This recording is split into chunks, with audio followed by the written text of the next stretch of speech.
दोस्तों इस वक्त दुबई और अबू धाबी भयंकर आजाब की चपेट में आ चुके हैं। कहा जा रहा है कि जब से दुबई में मंदिर का उद्घाटन हुआ है तब से लगातार दुबई में एक के बाद एक अल्लाह का अजाब देखने को मिल रहा है।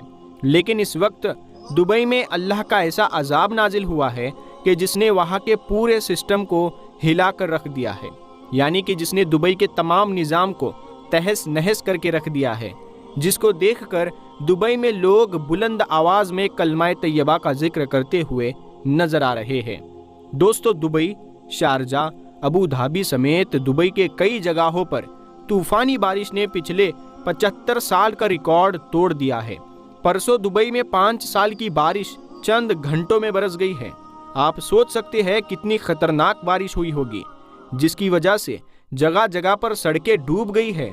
और यही नहीं, शेख जायद जो दुबई की सबसे खास और अहम रोड है, उसके भी कई हिस्से पानी में डूब गए हैं, जिससे इस रोड के कई हिस्से बंद करने पड़ गए हैं।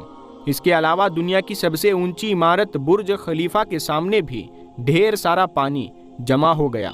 और यही नहीं, दुबई में इतनी तेज, इतनी तूफानी बारिश हुई है कि जिसकी वजह से दुबई के एयरपोर्ट को भी कई घंटों तक बंद रखना पड़ा, जिससे आने जाने वाली सैकड़ों फ्लाइट्स रद्द करनी पड़ी। दूसरी तरफ दुबई के बड़े बड़े मार्केट्स, शॉपिंग मॉल और मेट्रो स्टेशन में भी बारिश का पानी भर गया। शारजा की कई सड़कें नहरों में तब्दील हो गई, जिसकी वजह से दुबई में हर चीज़ तहस नहस हो गई। और यही नहीं, दुबई में अभी भी 3 दिन का रेड अलर्ट है, यानी कि 3 दिनों में और भी ज़्यादा बारिश होने की बातें की जा रही है, जिसकी वजह से लोगों को अपने घरों में रहने की हिदायत दी गई है। दोस्तों इस वक्त जो दुबई में हालात है, जो दुबई में तूफानी बारिश हुई है, उसको देखकर बहुत दिल गमज़दा है। कल दुबई में ज़बरदस्त तूफानी बारिश के साथ साथ तूफानी हवाएं भी भयंकर चली थी, जिससे दुबई और दुबई के कई इलाकों में हालात बाढ़ जैसे बन गए थे। इसी वजह से दुबई के लोगों को कई तरह की मुसीबतों का सामना करना पड़ा, क्योंकि दुबई के लोगों को तो इन सब चीज़ों की आदत ही नहीं है। याद रखें, अल्लाह ने हर चीज़ की एक लिमिट रखी है। अभी जो दुबई में हालात बने हैं, इसको देखकर ऐसा लगता है कि दुबई नहीं है बल्कि कोई और आइलैंड है जिस पर अल्लाह का अजाब नाजिल हुआ है। अल्लाह हर किसी को एक वक्त तक ढील देता है ताकि वो सुधर जाए, और वो नहीं सुधरता तो फिर वो जब अल्लाह पकड़ता है तो याद रखे अल्लाह उसका अजाब बहुत सख्त होता है। और अल्लाह ने जीते जी दुबई वालों को हज़रत नूह अलैहिस्सलाम के तूफ़ान की एक छोटी सी झलक दिखाई है। ऐसा लगता है कि अल्लाह ने दुबई वालों को ये दिखा दिया है कि देखो, ये मेरा छोटा सा अजाब है, तुम लोग चाहकर भी अल्लाह के अजाब को अपने ऊपर से ख़त्म नहीं कर सकते हो। दोस्तों अभी दुबई में जो भयंकर तूफ़ानी बारिश हुई है, ये देखकर दुबई वालों के लिए किसी ये क़यामत से कम नहीं लगता। हर कोई अपनी जान बचाने के लिए न जाने क्या कुछ करता हुआ दिखाई दे रहा है। इस वक्त किसी को भी ये मालूम नहीं था कि मेरी लग्जरी गाड़ी कहाँ पर है, मेरे घर वाले किधर है। हर कोई सिर्फ अपनी जान बचाने में लगा हुआ था। दोस्तों आजकल के अरब हुक्मरान यहूद और नसारा के साथ साथ हिंदुओं को भी खुश करने का कोई मौका हाथ से नहीं जाने दे रहे हैं। यही वजह है कि दुबई के शेखों ने अपने मुल्क में मंदिर बनाने की इजाज़त दी है, और इसके साथ ही दुबई में मंदिर बनकर तैयार भी हो गया है। और यही नहीं, उसके उद्घाटन में भारत के प्रधानमंत्री नरेंद्र मोदी को बुलाया गया था, और ये सब काम दुबई की हुकूमत की सरपरस्ती में हुआ था। दोस्तों आपको क्या लगता है, क्या दुबई में ये तूफ़ानी बारिश का होना अल्लाह का अजाब है? क्या ये फ़िलिस्तीनी बच्चों की उन माओं की बद्दुआ का असर है जो दुबई आज इतने तूफ़ानी बारिश में इस अल्लाह के अजाब में घिर चुका है? प्यारे दोस्तों, अय्याशी के इस चक्कर में वो अपने रब को भुला बैठे हैं, लेकिन अल्लाह ने उन्हें याद दिलाया है कि मैं ही सबसे बड़ा हूँ। अगर मैं चाहूँ तो सहरा में भी, यानी कि रेगिस्तान में भी पानी का तूफ़ान ला सकता हूँ।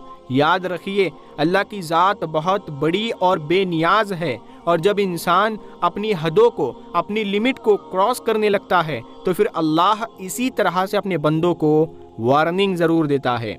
इस वक्त सिर्फ 2 ही नहीं बल्कि दुनिया भर के मुसलमान और ख़ास तौर पर मुस्लिम हुकूमतें शदीद बेहयाई, बेगैरती और बेज़मीर का शिकार हो चुकी है।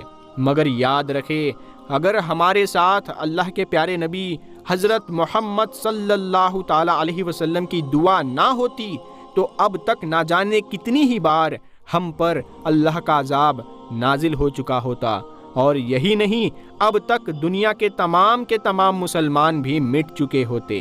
اللہ کی طرف سے دی گئی ڈھیل کو ہم مسلمان بڑے ہی غلط اور ناجائز طریقے سے استعمال کر رہے ہیں، اور ہم اپنی آخرت کو بھول بیٹھے ہیں۔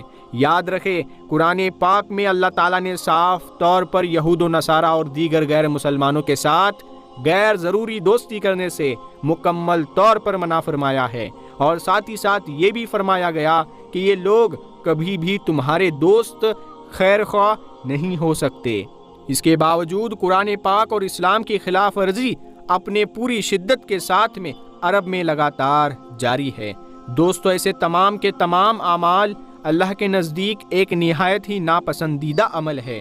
اللہ نے اس سے پہلے بھی مسلمانوں کو خبردار کرنے کے لیے اپنے چھوٹے چھوٹے بہت سے عذاب نازل کیے ہیں، لیکن ہم مسلمان ہیں، کیا ہم ان سے سبق لینے کے بالکل بھی تیار نہیں؟ یہی وجہ ہے کہ آج دبئی اللہ کے شدید عذاب میں مبتلا ہو چکا ہے۔ یہاں پر اس وقت بے حد تباہی ہو رہی ہے۔ اس وقت دبئی میں شدید طوفانی بارش کے ساتھ ساتھ اولوں کا طوفان بھی نازل ہو رہا ہے۔ کہا جاتا ہے کہ یہ اولے کوئی عام نہیں تھے، بلکہ ان کا سائز صورت بول کر برابری کوٹ کیا گیا ہے، یعنی کہ ایک چھوٹے پتھر کے جتنا ریکارڈ کیا گیا ہے۔ یہ اتنی طاقت سے آسمان سے گر رہے تھے کہ کسی بھی چیز کو تہس نہس کر سکتے تھے۔ آپ اس طوفان کا اندازہ خود لگا سکتے ہیں کہ طوفان کتنا زیادہ بھینکر رہا ہوگا۔ اور دوستو، یہی نہیں، جو طوفانی بارش پچھلے 4-5 دنوں سے دبئی میں جاری ہے، اس سے دبئی مکمل طور پر ڈوب چکا ہے۔ پانی تو لوگوں کے گردنوں تک آ چکا ہے۔ آپ اپنے موبائل اسکرین پر چل رہی ان ویڈیوز، ان فوٹوز کو دیکھ سکتے ہیں۔ یہ طوفان کتنا زیادہ بھینکر رہا ہوگا اور اس نے کتنی تباہی مچائی ہوگی۔ اس کو دیکھ کر آپ خود اندازہ لگائیے کہ اس طوفان سے دبئی کے لوگوں کا کتنا نقصان ہو رہا ہوگا۔ یہ طوفان اتنا زیادہ بھینکر تھا کہ اس سے جدید ترین گاڑیوں کی مضبوط شیشے ٹوٹ گئے، اور آپ جانتے ہیں دبئی میں کتنی مہنگی گاڑیاں ہوتی ہے، اور صرف شیشے ہی نہیں ٹوٹے بلکہ گاڑیوں کا پینٹ تک اتر گیا تھا۔ اور یہی نہیں، بڑی گاڑیاں پانی میں ڈوب گئی ہے، نظر تک نہیں آ رہی ہے، اتنی اونچی تک اس کی پانی کا لیول بن چکا ہے۔ اس وقت پوری دبئی میں اور اس کے آس پاس کے علاقوں میں ایمرجنسی لگا دی گئی۔ اور یہی نہیں، دبئی میں ریسکیو کا کام بھی بڑی تیزی کے ساتھ جاری ہے۔ یاد رکھیں، یہ سب کی سب تباہی اللہ کی طرف سے مسلمانوں کے لیے ایک وارننگ ہے، اور یہ ہمارے لیے ایک اعلان بھی ہے کہ انسان چاہے جتنی بھی کوشش کیوں نہ کر لے، ہم اللہ کی قدرت پر غالب نہیں پا سکتے۔ اللہ کی قدرت اور طاقت ہمیشہ سے غالب رہے گی۔ ہم اس بات کو جتنا جلدی سمجھ جائے اتنا ہی ہم انسانوں کے حق میں بہتر ہوگا۔ پیارے دوستو، ہم دعا کرتے ہیں کہ اللہ پاک جلد سے جلد دبئی کے لوگوں پر رحم فرمائے، اور دبئی کی وہ جو طوفانی بارش ہے وہ تھم جائے اور پہلے جیسے حالات نارمل ہو جائے، اور دبئی والوں کو اللہ صبر جمیل عطا فرمائے۔ آمین یا رب العالمین۔ پیارے دوستو، ہم آپ کو بتاتے ہیں ایسی ہی اپڈیٹس، تو آپ ہمارے چینل کو ضرور سبسکرائب کریں اور ساتھ میں لگے بیل آئیکن کو ضرور دبا دیں۔